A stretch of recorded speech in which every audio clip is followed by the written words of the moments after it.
എൻ്റെ വീഡിയോയിലേക്ക് എല്ലാവർക്കും സ്വാഗതം. ഇന്ന് ഒരു വെറൈറ്റിയാണ് കേട്ടോ. സൺഡേ ആയതുകൊണ്ട് ഇതാണ്ട കുറ്റിപ്പുട്ട് നിലക്കടല പുഴുങ്ങിയതാണ് കേട്ടോ. അത് നിലക്കടല, നാളികേരം. ഇന്ന് ചട്നി അരയ്ക്കാനൊന്നും നിന്നില്ല, കടലക്കറി വയ്ക്കാനൊന്നും സമയവും കിട്ടിയില്ല. നല്ലോണം നേരം വൈകിട്ടാണ് എണീറ്റത്. ഇതാ ഞാലിപ്പോവാൻ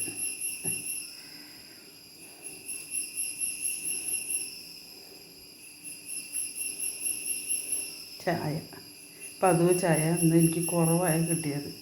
ഒരു കപ്പ് ചായ കുടിക്കണമെന്ന് തോന്നി, എങ്കിലും ഒരു ഗ്ലാസ് ചായയിൽ ഒതുക്കാം.